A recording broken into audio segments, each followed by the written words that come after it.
হ্যাঁ, যে লাফাচ্ছিল ভিডিওর সামনে, হ্যাঁ আমি ওই, তার পরের দিনই চোখ ডলছে আর বলছে বিশাল বড় ভুল করে ফেলেছি। কেন না, সে আমার দোকান বুলডুজার দিয়ে ভেঙে রেখেও যায়নি, মালগাড়িতে করে বইলে চলে যাচ্ছে। বিধায়ককে আপনারা কি পাশে পাচ্ছেন? আর কোনো সময় পাচ্ছি না। আমরা গেছিলাম বলতে আমাদের ঘরবাড়ি ভেঙে দিচ্ছে, এখন বলে আমরা কি করব? ভোট নেওয়া বলে হাত পা ধরে ভোট দাও, ভোট দিয়ে জিতা দিলে এই অবস্থা। হ্যাঁ, রুগী মানুষ, আমরা তো রুগী, তার মাঝে স্বামী নাই, বাচ্চা কাচ্চা নিয়ে আমরা এই করব? ভিক্ষা করে করে খাই এখন। ভোট তো দিয়েছিলেন আপনারা? হ্যাঁ, ভোট তো মানে হাত পা ধরে নিয়ে নিলে তোমরা যা বলবো তাই করবো। এখন তো আসলোই না, আমাদের ধারাই আসছে না। আর জিতবে, আর কোনোদিন জিতবে না, কোনোদিন জিততে পারবে না, কেউ দেবে না ভোট। এখন বলে কি হাত চড়তি পা চড়তি, ভোট দাও জিতাও। এখন কি করবো? এখন টাকা শুনছে না, আমরা কি করবো? লজ্জা লাগে না? হ্যাঁ, আমরা আমাদের পাশে সিপিএম এখন চালাইছে, খাবার দিচ্ছে। হ্যাঁ, না খেয়ে আমরা স্টেশনে পড়ে রয়েছি, রাত নেই দিন নেই। বিধায়কের কাছে গেছিলেন? বিধায়ক আসেনি, বিধায়কটা আমরা গেছিলাম। উনি বলে আমরা কি করব? তাকে বলে আমরা সব সাহায্য করব। ঘোড়ার ডিম সাহায্য করছে, লজ্জা নেই তো? এই কথা ঠিক না বুঝছেন? সেই দেখেন আপনারা, ঘরগুলো ভাঙছে, ওই ফুটপাতের দোকানগুলো বেচারাদের ভাঙছে, টিনের যা টুকরি টাকরা করে রেখে দিয়েছে ফেলে রেখে চলে যান, তো ওইগুলো কুড়িয়ে নিয়ে চলে যাক না, ওগুলো মালগাড়িতে করে তুলে নিয়ে চলে যাচ্ছে। ওরে এবার বুঝতে পারছি কি সর্বনাশ করলুম। হ্যাঁ, কি সর্বনাশ করলুম। মোল্লা জব্দ করতে গিয়ে তো কল্লা জব্দ হয়ে গেছে রে বাবা। হ্যাঁ, মোল্লা জব্দ করতে গিয়ে কল্লা জব্দ। আল্লাহ বলছে সবর করলে সবরকারীদের সঙ্গে আমি আল্লাহ আমার রহমত থাকে। একবার জোরে বলুন, হ্যাঁ জোরে হবে না। আম্বু তাম্বু লাম্বু বেশি দাপাদাপি ঝুপোঝুপি করার কোনো দরকার নেই। যা হচ্ছে শুধু দাঁড়িয়ে দর্শক দেখো। এই কথা বুঝতে পারছেন না? আমাদের কিচ্ছু করা লাগবে না, সব আল্লাহ সেটিং করে রেখে দিয়েছে। শুধু দাঁড়িয়ে দাঁড়িয়ে দেখতে হবে দর্শক, 5 ওয়াক্ত নামাজ ঠিকমতো আদায় করুন, হালাল খাবারটা খান, হালাল রোজগারের দিকে মন দেন, সেটিং সব আল্লাহ করে দেবে।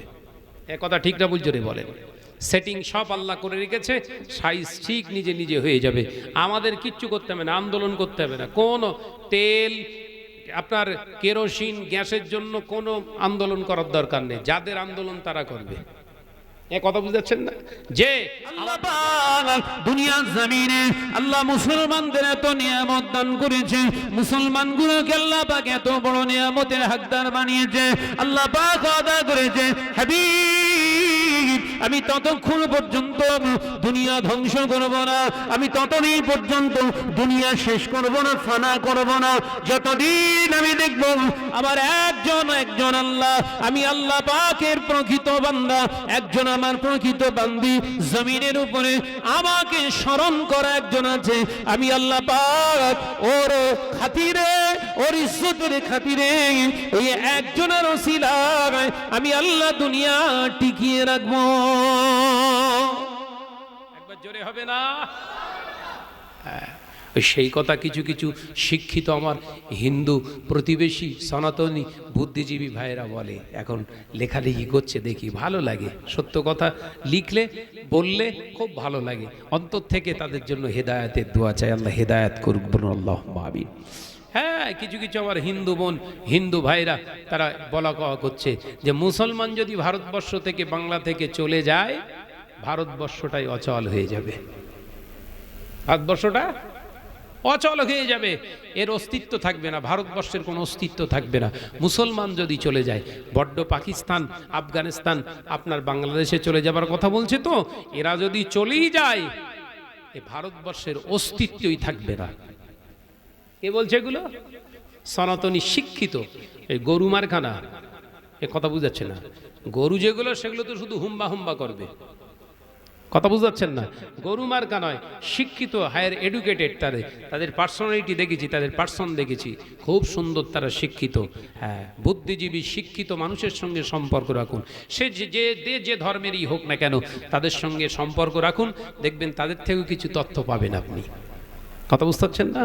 তাদের থেকেও আপনি তথ্য পাবেন। ইসলামের যে তথ্য আপনি জানেন না, তাদের কাছে তথ্য আছে, শিক্ষিত ব্যক্তিদের কাছে। কথা বুঝতে পারছেন? যে ভারতবর্ষের মুসলমান যদি চলে যায়, তিনি লিখছেন ভারতবর্ষ থেকে মুসলমানদের যদি চলেই যেতে হয়, তাহলে এপিজে আব্দুল কালাম সাহেবের আবিষ্কৃত যে মিসাইল, তিনি যে পরমাণু আবিষ্কার করেছিলেন, ও মুসলমানরা বলবেন আমরা চলে যাব, কিচ্ছু রাখবো না। তখন তো ওই গোবর আর ঘুঁটে ছাড়া হাতে কিছু থাকবে না। কথা বুঝতে পারছেন না? গোবরের ঘুঁটে ছাড়া আর কিছু থাকবে না।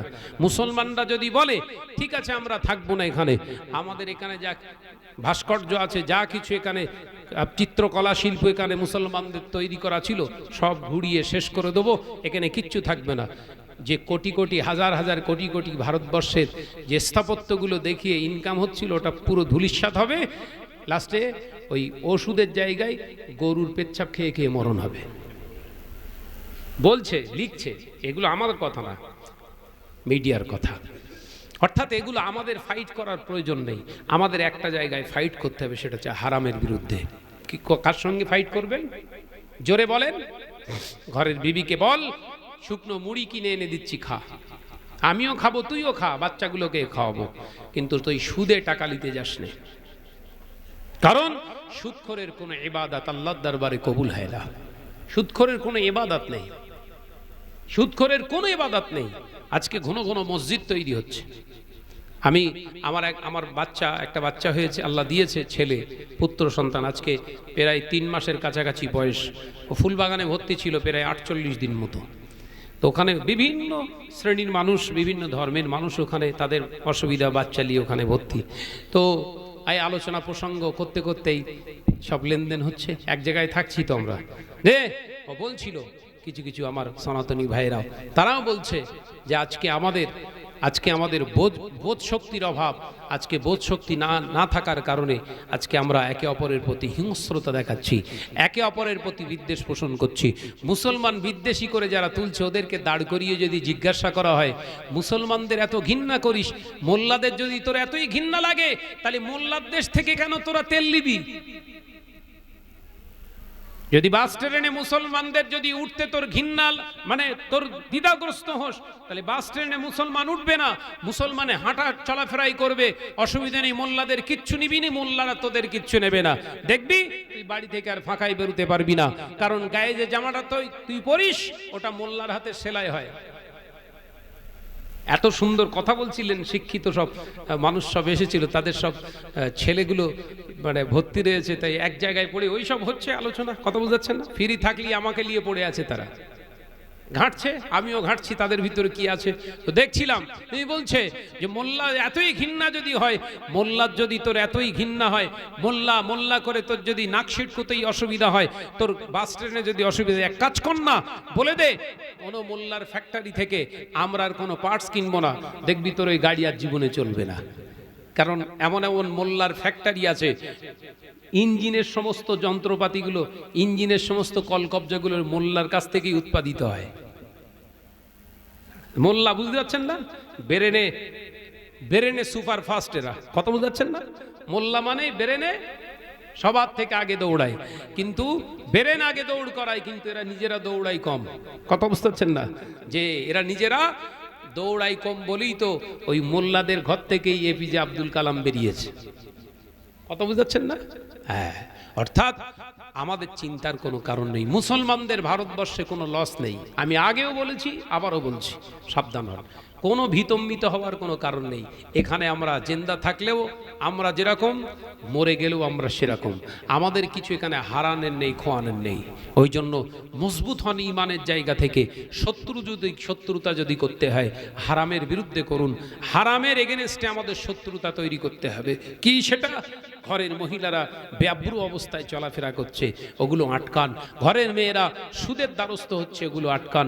ঘরের ছেলেরা বেনামাজি হয়ে যাচ্ছে, ছেঁড়া প্যান্ট পরছে, ওগুলো থেকে নিজেদের ছেলেদেরকে আটকান। এগুলো যদি না আটকাতে পারেন, তাহলে ইহুদি নাসারা বেদিন বেঈমানদের মতো কিন্তু আমাদের কৃষ্টি কালচার হয়ে যাবে। আমাদেরকে বেঈমান করা লাগবে না, তাদের কৃষ্টি কালচার আমাদের ভিতরে এসে গেলেই সব শেষ হয়ে যাবে। আল্লাহ আমাদের সকলকে হেফাজত করেন, বলি আল্লাহুম্মা আমিন। আর জোরে বলি আল্লাহুম্মা আমিন। মহব্বতের সঙ্গে কালিমা লা ইলাহা ইল্লাল্লাহ। আওয়াজ কমে গেল কেন? লা ইলাহা